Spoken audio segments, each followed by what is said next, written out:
Brien, who is a teacher and strength and conditioning coach at Kamehameha Schools, Maui. Today we're with co-host Allyn Kalaiwaa and me, your host, Justin Yanagida. Good afternoon, guys. Good afternoon. So, Kevin O'Brien, I'm excited. So people are curious, how did you get started all this? And how did your journey initially begin? Well, every day and every year that the memories of that journey are getting more distant. I have to admit that part, but I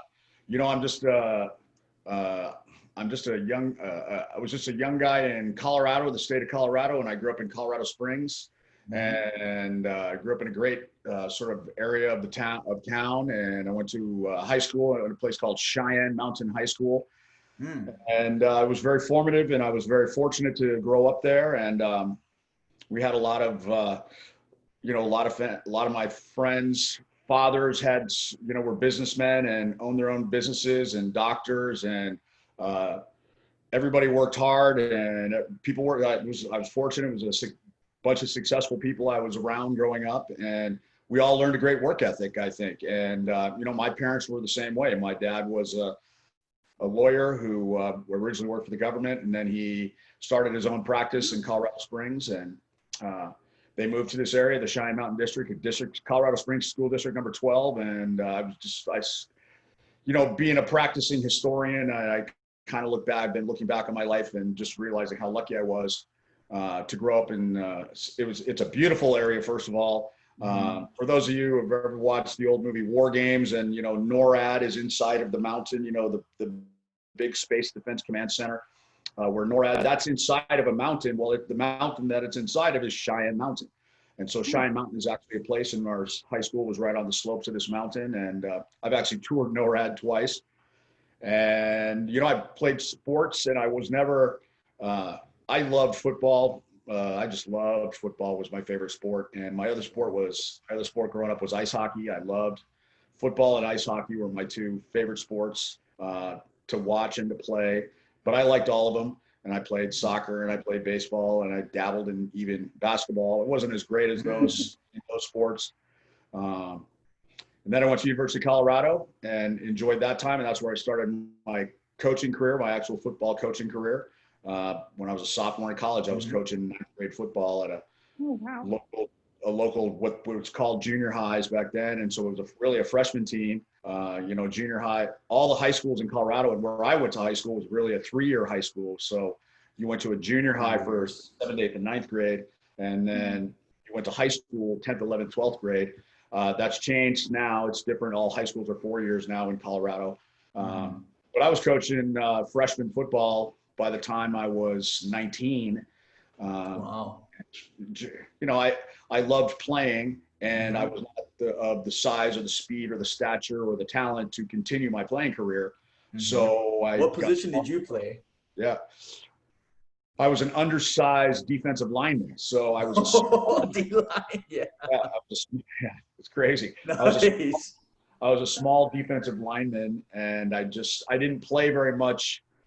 One of the things that part of this whole story, and, Justin being a fitness person and having a gym and those types of things, what really got me going towards a life of coaching in the weight room as well was my own experience, realizing how important weight training was, because I was undersized and I was always the smallest kid. And when you're young and when you're little, that's not as big of a deal, because and one of the reasons why I like football is you can find a role. That's a sport that you can find a role. You don't have to be the most talented player to find a role to contribute to the team in football. And that's and I think more so because that's really 22 positions. A basketball team has 5 positions. A soccer team has 9 or 10 or whatever. But a football team only has 22. So everybody can find a little niche in there. Well, when you're little, I couldn't be running back and I wasn't the quarterback, but I could play line and do those things and contribute. But as you get a little bit older and the guys get a little bit bigger and a little bit stronger as you get to high school, and I sort of lagged behind that, I found that going in the weight room really made a difference for me. And I was on the team in high school my sophomore and junior year, and I played JV but I never played varsity. I didn't get a chance to play it hardly at all in varsity. But I kept lifting weights.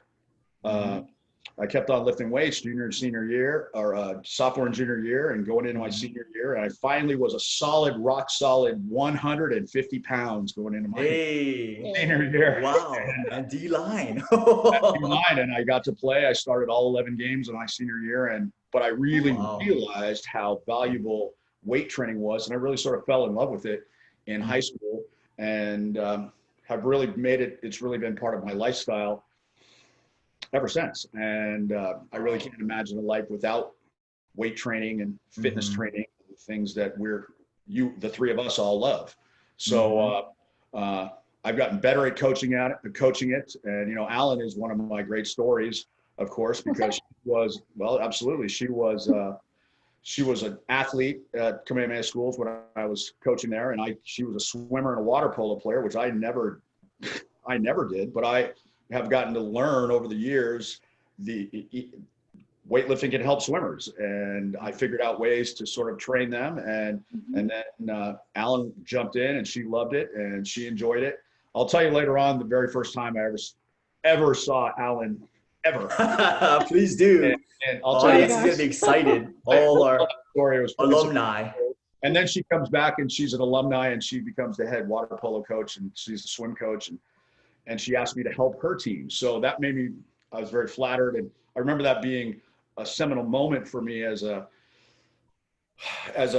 weight room coach and a fitness coach, because here's somebody who I trained as an athlete who's come back as a coach and still wants me to train her athletes. And that meant a lot to me, and made me feel really good, no doubt. That's man, you're awesome, Mr. O'Brien. I was like, oh my gosh, I remember you training us in high school. I have to have my athletes train with you too, because it didn't just help us when we were in the water, but just conversing with you and like who you are as a person, it was just so inspiring. You're just so inspiring. I just love you so much. Well, yeah, same with me. I think, and Justin, you can certainly relate to this. One of the beauties, and you know, reading your story in your book, one of the things about fitness and strength training and health and being healthy, it brings you to a place from where you are to where you can be. And that's what happened with me. I was at a particular place and I wanted to get to another place, and weight training got me to that next place that I wanted to be. And so it's fun. And that's what the whole thing about being in education. I see it in the classroom. I see it happen with young people intellectually, going from where they are to where they can be, maturity level wise, socially, where they are to where they can be, and physically when they, as they grow anyway, you know, in high school, boys and girls all grow to some further level of maturity, but weight training can bring them to a place where they maybe never believed they could be and do things in their sport or athletically or with their own health that they didn't believe they could do. And so, absolutely, that's the thing. And Allyn is living proof of that. Justin, you're living proof of that as well. You know, I want to just share one thing for the audience too, because it was, I think, one of the first times I've met you. We were working out by yourself, right? When we're about to close down, you were doing the TRX.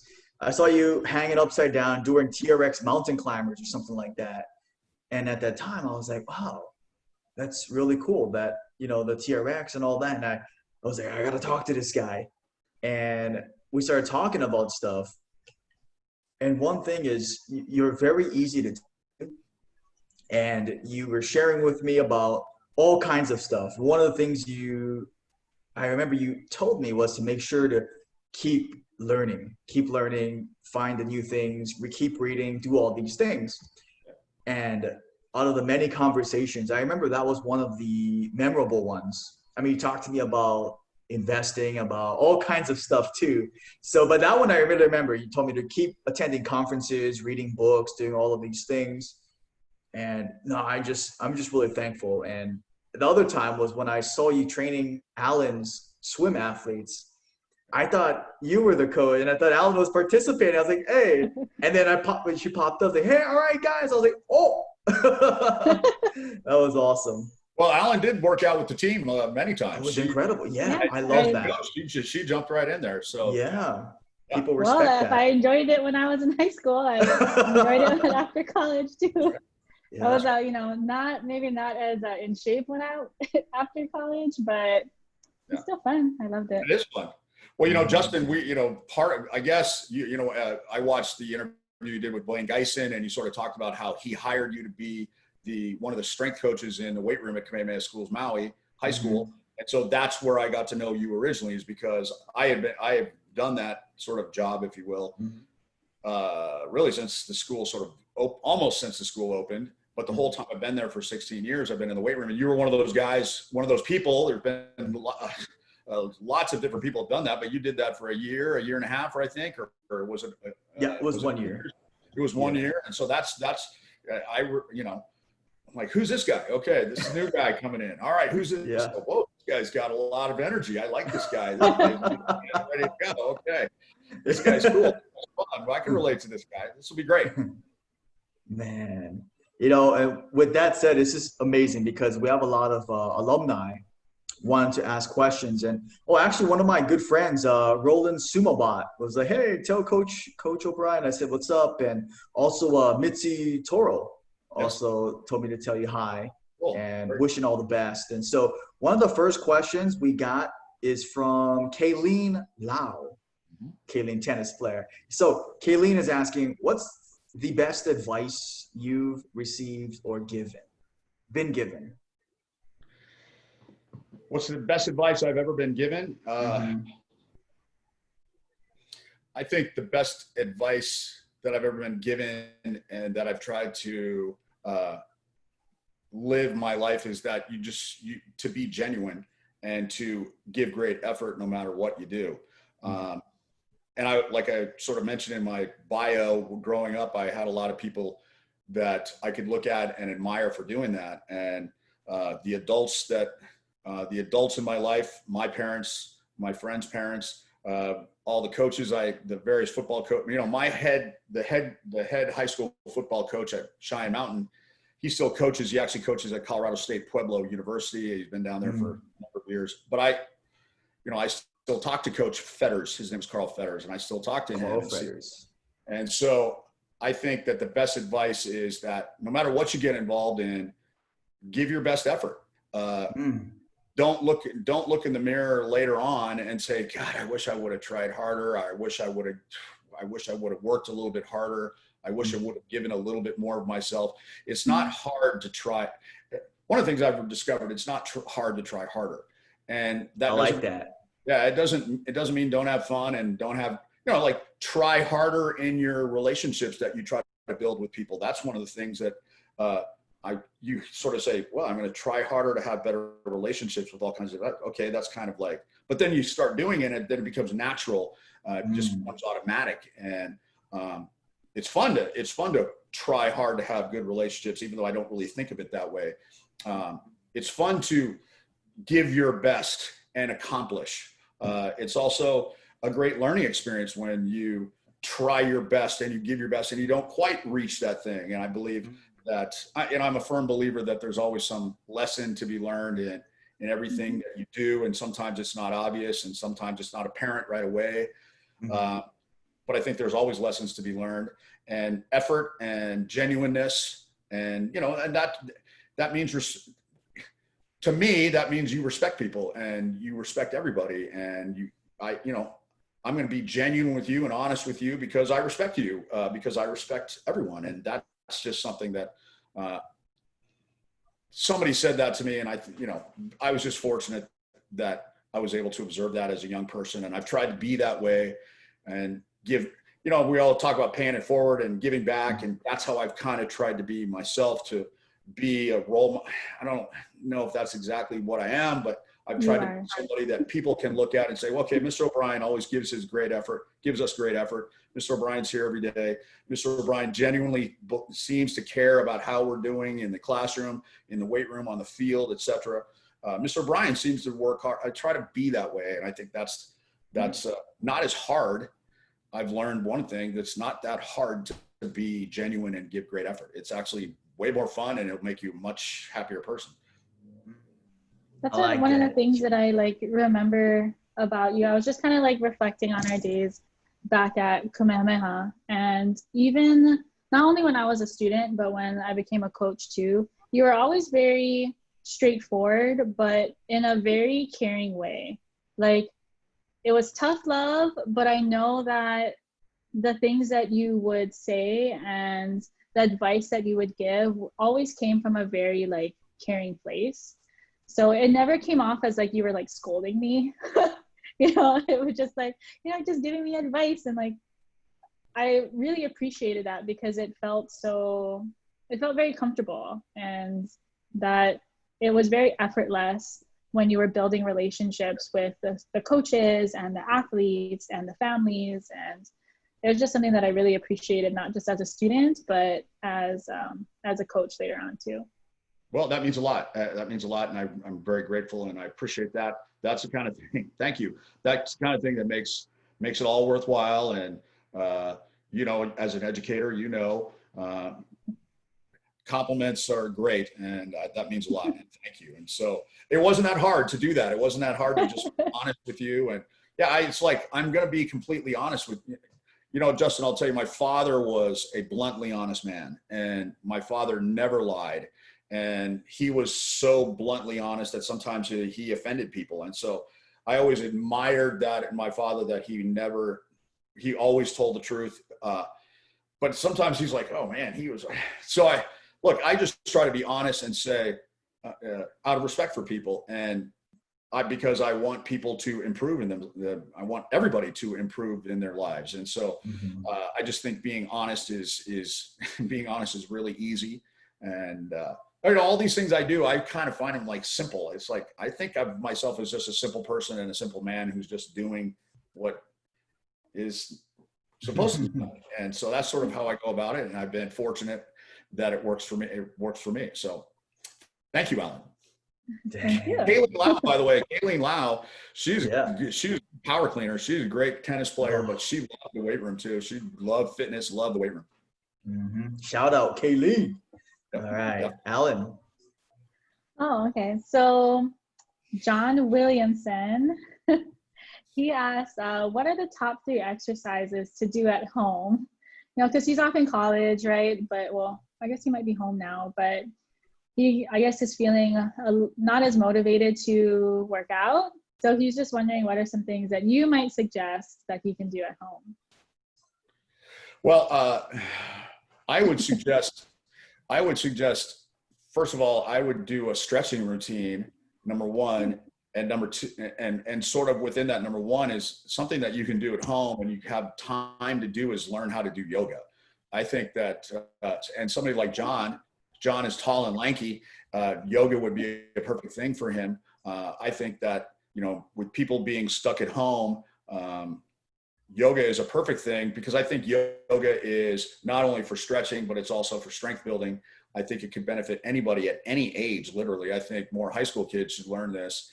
But as we get older, certainly we get much, trust me, we get much tighter. And so yoga, I wish I did it more often. I love doing it, but I don't do it as often as I probably should. The second thing I would do is I would do something that, and so that makes your hips, that will, Allyn and Justin, you probably remember this, that the biggest thing I care about is hips. So I think that if you're an athlete, especially high school athletes, you got to work on your hips more than anything else. And your hips, first of all, have got to be strong, and then they've got to be flexible, and then they can become powerful. So one of the things that we always did with Allyn, or all the teams at school, I think, is lunges and walking lunges. And so stretch and do yoga. That hill. Yeah, that hill. Stretch and do, so everybody who's listening, O'Brien Hill. Somebody named it O'Brien Hill one day. So Brien Hill. Yeah. So, but I think that's something to do. And then I think you've got to do, I think push-ups and sit-ups are good, but I think the third thing is some sort of core exercise you've got to figure out to strengthen your core. So I would get flexible first of all, and then I would get strong, and then I would work on my core and keep my core super strong too. Those would be the 3 things I would say. Big John. Great advice. Damn, John. Oh, speaking of being a teacher, so Quinn Shiraishi asked this. So she said, from someone who is considering becoming a teacher, what do you think makes a successful and impactful educator? And when you were growing up, did you see yourself in the place that you are now? Okay, so I think that an impactful educator is somebody that I have tried to make an impact by making my subject matter pertinent to the students' lives today. So you may say, well, how do you make history? I mean, you're teaching history, Mr. O'Brien. You're teaching world history. You're teaching all this ancient stuff. How does that possibly relate? Well, it does relate. And there's always a way to relate a subject matter to the students that you have. And one of the things is you have to talk about that. You can't just teach your subject and not try to relate it to the students' lives. Even young kids, I think you can do that. And you have to have a passion for your subject. So I'm fortunate that I've always loved the study of history. I've always, that goes back to my parents. You know, both my parents grew up during the Depression era and World War II. And so, you know, they understood that those times were very difficult and very formative on not just their lives, but the whole country's lives and obviously the whole world's lives. And so they always appreciated history, and I was lucky they instilled that into me. So that would be the first thing I would say. And you've got to, you know, what people ask me all the time, they say, doesn't it get boring teaching the same thing every year over and over again? And I'm like, no, it's not even close. It's not boring at all, because it's you have a new audience every year, and the new audience gets, you get to do it all over again and hone it and tell those stories even better and talk about those kinds of things even more so and try to relate it more so to their lives. And so those would be the two things. You got to love you got to love the subject, and you got to try to relate it to, and I think if you know, the old saying that if you do something you love, you never really go to work a single day in your life. I think that is possible in teaching. And there's a lot of difficult things about teaching, and there's a lot of difficult things about being a teacher. And there's always red tape and bureaucracy that you have to go through. That's not that much fun. But I think I would argue that's the way it is in any job, working at a restaurant or whatever. But the fun part is with the kids. And if you have passion for your subject matter, the kids will see that. If you can relate it to their lives, they will see that and they'll accept that. Now, the second part of the question is, did I see myself in this role? Not really. Like I said, I grew up in a neighborhood with a lot of families who were professionals and who had their own businesses. And when I originally went to college at the University of Colorado in Boulder, there you go, right there. Shout out to the bus. I was in the business school, and it was funny. That's just sort of what, you know, kids from my neighborhood sort of went in the direction. Not everybody, but that's the direction I was going to go and be in business. And I don't know what it would have been, but I took one history class. You know, I always loved history classes anyway, and I think they can sort of relate business and history. And so I took one history class just to fill up my schedule in my freshman year. And that was like the only class I got an A in. It was the only class I was super motivated about. So the next year, this guy, he was a fraternity brother. He was a senior, and he was going to be a student teacher. He was actually from Boulder, Colorado, graduated from high school right in Boulder. He was going to be a student teacher at this junior high, where he had actually gone to junior high at this small school. He became they named him the head ninth grade football coach. So he asked me to be one of his assistants. I've just finished my freshman year, going into it's going to be my sophomore year. And that was the first guy. His name was Kevin Middleton, another Kevin. And that's how I got my first sort of taste of coaching. And I was actually kind of depressed. I went through a very kind of depressed time my freshman year of college because I really missed football. And I had such a successful senior year, and then suddenly it's gone and didn't have it. And so this guy, Kevin, asking me to coach with him was like, changed my whole life. And he's like, you know, he would go to school every day and be at school all day. And he would be around these kids all day that we were coaching every afternoon. And he was telling me how great it was and how much he loved it. And I switched majors. So I switched majors to history almost as soon as that fall of my sophomore year football season ended. I switched majors, and to history and to education. I kind of got a double major at University of Colorado. And the next 3 years, that guy left, and he took a job in Florida. And he, what's funny about him is I got into education because of him, and then he did education, got out of it, went into business later in his life. And but that's how it works. So I didn't really foresee myself being in this career position, but I have to tell you, I've been very blessed, and I'm very glad that this is how super glad how my life has turned out, no doubt. Dang. That's one of the things that I really appreciated in high school, Mr. Brien, was that because I am not a history person. I have a really hard time remembering the dates and the people, but when I took your class, I had so much fun. Granted, I don't remember all this stuff anymore, but I had so much fun in taking your class. And before, it would be a class that I would really dread, but you being so passionate about it and you making it fun for us and relatable, I really, really enjoyed the classes that I took from you. Yes, I'm very fortunate that I've gotten a lot of feedback like that from former students, and I feel really lucky that that's the impression that I'm giving off. And I had he was really a teacher in elementary school who was we would rotate teachers in our 4th, 5th, and 6th grade year, and we had this guy. His name was Mr. Heimbach, David Heimbach, and I think he's still alive. I think he's in his 80s, and he was like that, and he was just so on the go and passionate and just going crazy all the time and so excited. And he made a huge impression on me even before I decided to become a teacher. And then as I became a teacher, I would often think about that exact thing that you're talking about he was so passionate. He was the most passionate teacher that I ever had at any level. And so I always remember that, and I try to keep that in mind because I think that is a winning formula. There's no doubt. I agree.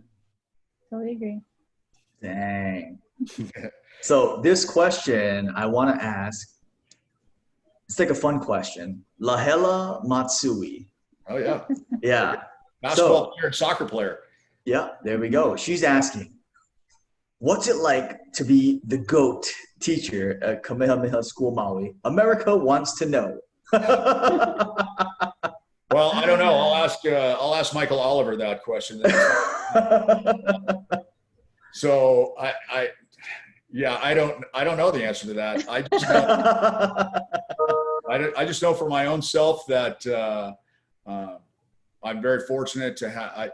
I worked at St. Anthony High School first. That was my first job on Maui, and I worked there for 12 years. And I ended up I coached football there the whole time, and ended up being the head football coach at St. Anthony for 5 years. That's how I know Roland Sumabat, by the way. Roland, that's right. Yeah. Roland was one of our great players. Talk about an undersized, big-hearted kid. I love that guy. He was so great. His brother Raymond played for us briefly. Great guys. Roland is one of my all-time favorite guys. And Kamehameha Schools opened up, and I made the change, and I just feel very fortunate to work at a great place. And I feel really fortunate that, the students in the Kamehameha community have embraced me, and I just feel really fortunate about that. So thank you very much, Lahela. That's really cool. And I think that's Lahela.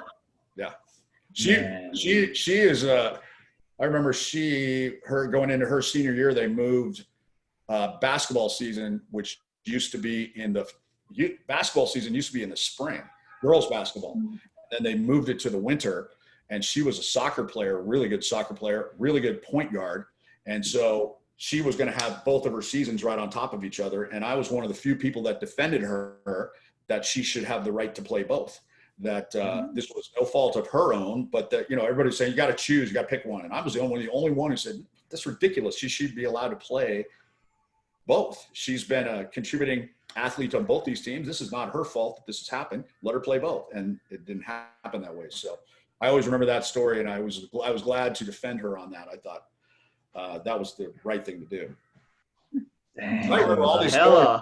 See, I can remember all these stories like they're yesterday. So that's awesome, man. So the very first time I saw Allyn, there we go. Back to the loop. So, hey, it was in the weight room. Okay. And I was just thinking about this the other day. So it was in the weight room and she had to have been a freshman. And so I'm walking through, just happened to walk through the weight room, and I look over here and there's this tiny little girl. And she's doing some sort of surgical tubing workout, the surgical. So she's working on a shoulder type thing, and she's doing it completely wrong. She's not doing, I'm looking at her going, so I don't say a word, and I just look at her and I just do the action the way it should be done. I just sort of do it the way I sort of stand a particular way. Yeah. The action it should be. I don't say anything to her, and she looks at me and she starts doing the exact same thing. And then we did another one. So the very first time I ever dealt with Allyn, I didn't even speak to her. Didn't even speak to her. Didn't speak to her. And I said, great. I gave her a thumbs up, and she gave thumbs me up. Didn't smile at me the whole time. Didn't even and didn't just, she did what I was demonstrating. And and I think like the second time I saw her, I was walking through, she was doing the same thing. She was doing it right. I just walked by and giving her one of these, and she was like, remember that? I don't know. I remember that. I remember having to do those exercises because I had like tweaked my rotator cuff or something. Yep. But well, I'm glad you corrected me. It's like this. No, it's not like this. It's like this. Yes, that's right. Well, hopefully I do it right now. So, got a couple more questions from former athletes, right, Al? This one comes from Adam, the DMall, and Jamie Domingo, who is now Jamie Naho'ikaika. But they kind of asked similar questions. And it has to do with the net. They asked, what does the net do in someone's head who speaks before thinking? And then what's the story behind the net? Yeah, what's the net? I know. I'm like, what is the net? What are they talking about? Well, I don't know if you know Adam Bediamal, but Adam Bediamal was one of those young people. So one of the things you'll discover is that this is not an original idea. This is my good friend, Pat McCall. This is his original idea. I have taken this and I always use this, but this is Pat McCall's thing. So if you have a kid in class who constantly just sort of blurts out the first thing that comes to his head, and he just says it. Something comes to his head and he just says it, or she says it without thinking about saying it. It's moving from here right out your mouth. And so the way you approach that is you say, did you have, and look, sometimes it's inappropriate and sometimes it's out of place and sometimes it's good, but sometimes it's not. So one of the times, instead of getting mad, instead of going crazy on the kid, you say, did you have net surgery when you were little? Did you have surgery on your net? And of course the kid looks at you like, what? Your net surgery? Yeah. Don't you know, haven't you ever studied anatomy? That there's a net, and there's a net in between your brain and your mouth, and the net catches your ideas from your head before they go out your mouth. Your net is obviously damaged. If you were a fisherman, you would starve. And so that's what I would say to Adam. That's what I would say to Adam Bediamal. He was my student when I was at St. Anthony. He played JV football for us. He was a basketball guy. And Adam's become a teacher. Is he go to your gym? I don't know. Adam's a great guy. Yeah. Sister Cheryl was my student as well. Super great family. But Adam, that's what you would say. And so Adam loves that. Adam still uses that. When Adam became a teacher, I'm not sure if I think he's at Baldwin now. I think he uses that. Baldwin PE teacher. I think he uses that same little thing. That little the net. Yeah, the net. So that's awesome. Or like, Adam, you need to get your net repaired, because if you were a fisherman. Oh my God. He's going to listen to this and start cracking up. Yeah, he will. Adam, shout out. Just became a dad too. Shout out, Adam. Yeah. Good. Congratulations. Yeah. Okay. This one is from Brendan Otani. This is like completely like Brendan Otani. But he asked, would you recommend investing in index funds, individual stocks, or starting a 401k at the right age of 20s or in your 20s? I remember you started talking about this in high school. And then again, when I started coaching. I don't think there's anything wrong with any of those. But what I would say is I would start a Roth IRA and I would fill it up with individual stocks, individual companies like Coca-Cola that are dividend paying companies. And if you could start at the ripe age of 20, you should do so. And the idea behind dividends is the idea of compounding interest. And so if you just have a savings account that pays interest, eventually you get to the point where the interest builds up the amount of your account, and you eventually make interest on your interest. And that's what compounding is. And so a company that pays dividends, you become a part owner in the company and they pay you dividends as a part owner, you get paid as an owner. And so what you do with your dividends is you buy more shares of the company. So when Coca-Cola pays you a dividend, they pay 4 times a year. When they pay you a dividend, you buy more Coca-Cola shares. You don't pocket the money.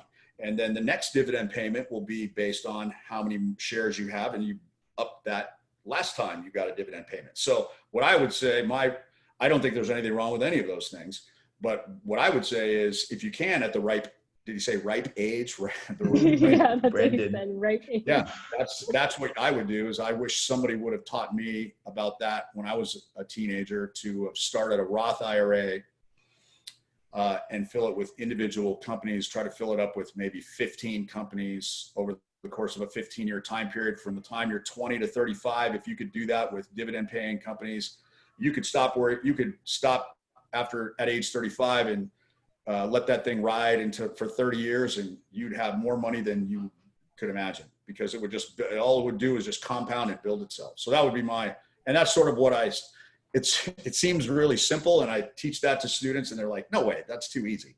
It couldn't be that easy. It is, actually, it is. I wish somebody would have taught me to do that when I think that finance is poorly taught in our society.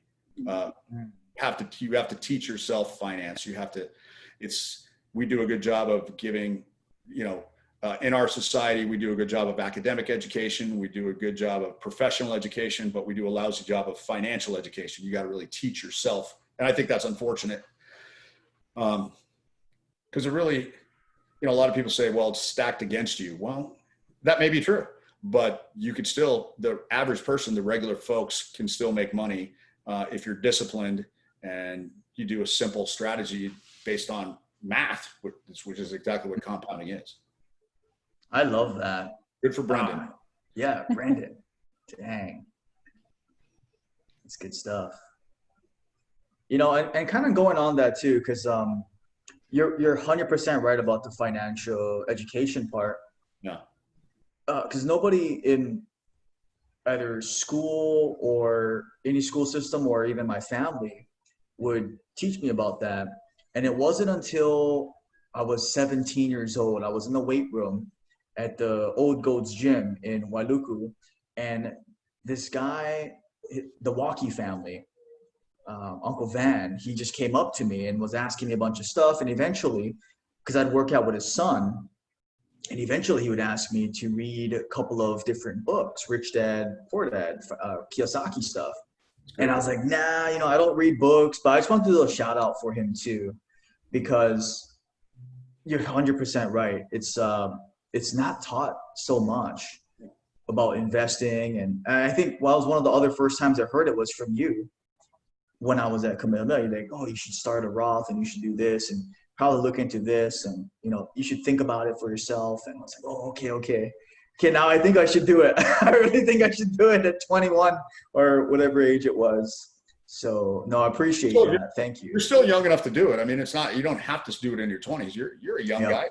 Justin, how old are you? 22 now, 23? I mean, you're just a young guy. You should be able to get this thing rolling in no time. Smart guy like you.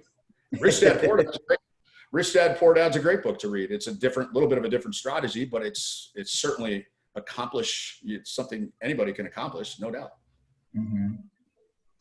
Dang. Okay. So moving gears, like one of our last questions that we love to ask is, if you could go back to if you were 18 years old, what advice would you give yourself?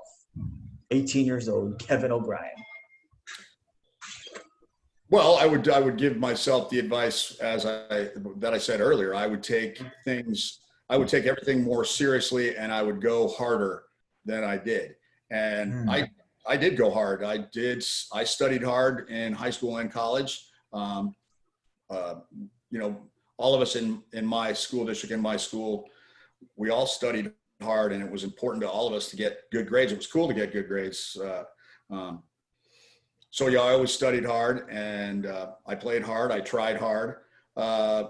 But there are times I look back and I go, yeah, I wish I should have done something a little bit harder. So I would tell that 18-year-old version of myself to don't be afraid to work a little bit harder, to give a little bit more, and including the whole kind of concept of relationships earlier, and being nice to people and being genuine with people. Go hard, do that.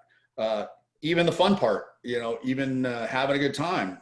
And I don't mean this, you know, get out of control, but I mean, even having a good time. Hey, go a little harder.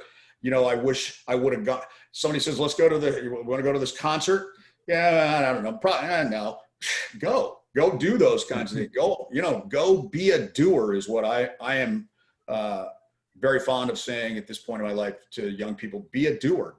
I think a lot of young people today try to make big decisions for their lives. I'm going to stop playing this sport because I'm going to do this other thing, or I'm going to do this so I can do this later on. Good Lord, we're making these big decisions and you're 16 and you're making this, just kick the can down the road a little bit and just do things. You know, I think Justin and you and I have discussed single sport athletes. You know, I'm not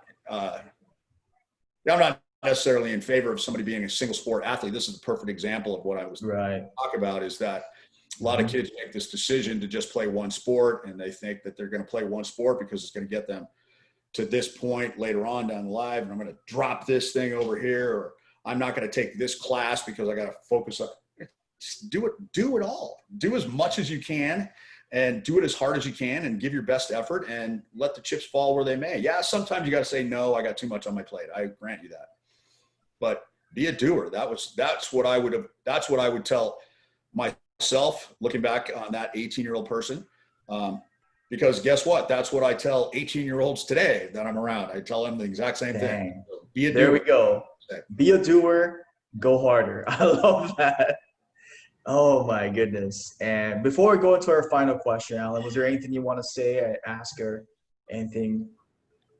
I'm just really appreciative of you. And I think like when I was in high school, I mean, and in college too, or after college, I mean, maybe it wasn't a great thing. I don't know. But I was like, okay, Mr. Brien, he's like teacher by day, bartender by night. I'm going to do the same thing. And I already knew that I wanted to go into teaching. But I was like, ooh, bartending. Mr. Brien's cool. And he can do it. Okay, I want to try that too. I don't know if my parents are too happy about that, but I did it and it was fun. I love bartending. So shout out to Chemo's Restaurant, where I've worked since 1991. I'm technically still employed there, even though they're closed down. But I love bartending. I bartend on the weekends at the lunch shift, and they let me do it. Even though I'm a part-time employee, they let me work 1 or 2 days a week when they're open, and I'm super grateful because it's so fun. And it's the same thing. I get to meet people from literally all over the world that come to Maui, and they all come to Chemo's, it seems like. And I've made lifelong friends through Chemo's, and it's just a great way to. It's a great way to, it's funny. So you listen to students' problems during the week, and then you listen to adults' problems on the weekend. It's a great way to expand your reach, helping people in all kinds of different ways. It was really cool because when I would come visit you, when I was of age, obviously. Yes. When we would come visit you, if we had like meets or games out in Lahaina, and there would be people coming in and they'd be like, oh, coach. And I'm like, oh, like, but not to be stereotypical, but like, they don't look like they're from here. And you're like, yeah, no, they're visiting, but they come and visit me when they're on Maui. And so I thought that was really cool because you build those relationships that extend past just Maui and past, just Chemo's. So I thought that was really cool. Everybody at Chemo's calls me coach. All the employees call me coach. And then people who come in, I introduce myself from behind the bar. I'm coach. My name's Kevin, but everybody calls me Coach. You can call me Coach. And so people, I think there's been times I've heard where, we called chemos to see if you were working. I said, what did you say? What we said is Kevin O'Brien working, and the person said, no, there's nobody here who works. Nobody here named that. Well, the young people working the front door who's answering the phone, they don't know my real name. They just somebody's calling to look for me, and they can't find me because the person behind there doesn't even know my real name, which is okay. Which is no big deal in the grand scheme of things. So I think lots of people from around the country and around the world that I've known from behind the bar probably don't know my real name, and that's okay. Oh man. But I want to just really thank you. There's the book. Okay, so I have something to say about this. Is that okay? 100%. So I got a copy of this, and I probably shouldn't tell anybody that I got it for free. I got a free copy. And I have its signature. I have a signed copy of this right here. So, okay, not everybody has this, but I would like to comment about this, Justin. Number one is that I think this is very well done. It's nice because you don't have to read it from the front cover to the back cover. It's sort of, you can jump around. I think that your audience that you're shooting for with this book, you've handled it very well. You're talking to basically people who are beginners, or people who are, you're talking to basically three groups of people. You're talking to people who are interested in getting into fitness and are not sure how. You're talking to people in here who are just beginners, who have just sort of started, and how do I get to the next level? And sort of those one step up people who are into it now, and now how do I take it even more to them? And you try to address all those three groups of people. I think you do it very well. But what I want to talk about is the title. And I think you've hit the nail on the head here. And one of the reasons why, and we haven't really talked about it, is that I was diagnosed with cancer, stage 3 melanoma, last September. It sort of manifested itself last summer, late in August, and then I was diagnosed last summer. And so I had 5 surgeries to remove cancer and tumors and things like that. I had radiation all in February and March, in February of 2020, and February and March were very difficult months for me. I'm still doing cancer treatment. Today, when we're speaking today, I'm on the right track. I'm very optimistic with how things are going. My doctors are very optimistic with how things are going. But I wanted to tell you that there were many times when I was in the hospital or in the doctor's office, and I would have nurses, or mostly nurses, where, okay, we're going to give you administer this drug, or we're here to take you to the next room, or all, whatever, we're in for an appointment. And nurses would say, okay, Mr. O'Brien, do you smoke? No. Do you drink? Not really. Those days are over. High blood pressure? No. Diabetes? No. This? No. And all these things just say, no. I had nurses say, well, you're boring. Fun. But I am convinced, and my point is that when I got diagnosed, I have tried to live a healthy lifestyle. I have tried to live a fit and healthy lifestyle. And yes, you could say, well, Kevin, you got cancer, you got sick. And that's true. But the fact of the matter is that I feel like being healthy going into it, and trying to do some things to maintain my health, even though I was fighting and struggling against the cancer and the cancer treatment itself, has helped me in the long run. I don't have no doubt. I think that, and CrossFit sort of does this. CrossFit says fitness, wellness, sickness. And so their argument is, if you're in fitness, it's harder to beat. If you're in the fitness category, it's harder to get into that sickness area. If you're closer to the sickness area, more likely. So I always remember that. And then the title of your book struck a chord with me, because I really agree with that. And I think that having a healthy lifestyle has helped me recover. And I have to admit, there were definitely dark days where I did not think, I knew I wasn't doing well, and I was actually scared, and I was unable to motivate and inspire myself to. I'm like, there were terrible days where you didn't believe you were going to, am I ever going to get better? But looking back now, and here we are in August, and I'm going in the right direction. And I really, since April, I've felt better every day since April. But I think a lot of it has to do with trying to have a fit lifestyle, a fit and healthy lifestyle my whole life. And so this is something I guess I wanted to say to your listeners, whoever your listeners are, whoever they may be, that it's never too late to try to get fit or try to get in shape. I don't care. Even if you're a young person who's sort of slipped since high school when you're working out, it's never too late to get back in shape. Your body wants to be well. Your body wants to be in shape. Your body will respond, and you don't have to go to CrossFit, or you don't have to lift 1,000 pounds to get in shape. You don't have to run a 10K or a marathon. Take a walk around the block and work up to two laps around the block, and those kinds feel better. And as you get to feel better, it's like my wife always describes it is your health is like a glass of water.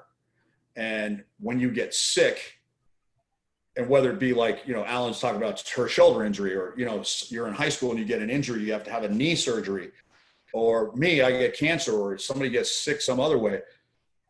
That sickness or that health issue is going to take away half of your glass of water. So the glass of water, the amount of water in your glass is how healthy you are. So you want your glass of water full, because when you get sick, half that water is going to be taken away fighting that sickness or illness or whatever, or that injury. So how full do you want your water glass to be? If you're not in very good shape and you don't have much water in your glass, and something happens to you, how much water in your glass do you have to fight the sickness and the illness? Dang. So I got to give credit to my wife, Leah, my awesome wife, Leah, and a shout out to her. Shout out to her. So she was the way I was able to make it. She was one of the main way I was able to make it through this whole cancer journey. But that's her analogy of the glass of water. So wow. I appreciate you giving me the chance to talk about this. And this is why, I also have, by the way, I got a free bumper sticker too. Hey. So I got it all. You got it all packaged though. Allyn, thank you. I'm actually in the book thanks to Allyn. So Allyn, yes, you are. Hey. That's how much you have impacted my life.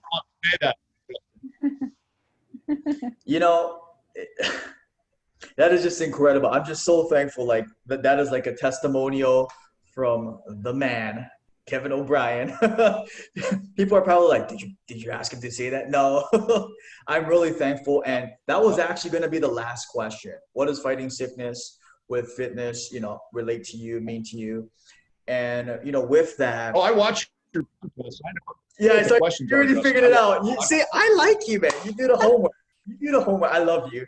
So with that said, I just want to acknowledge you and for being here, first of all, spending and investing your time, not only with us, but for the people that's going to listen to this and also see this, and acknowledge you also for the change and the impact you made in my life and Allyn's life and the hundreds and hundreds of people in our community and even outside, right? So I just wanted to express that and appreciate you for being here and sharing your story as well. And man, wishing all the best. Was there anything else that you want to share with our audience before we end this episode? I feel like I could go for 2 hours on this one. Yeah.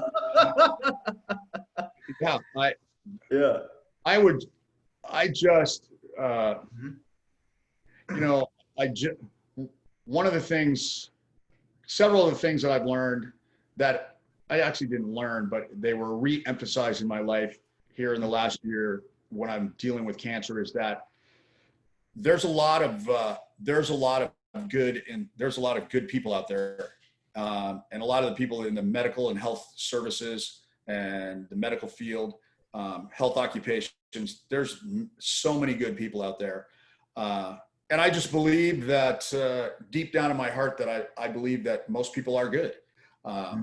I study history, and so I know there's evil in the world, and I know that there has been evil in the world.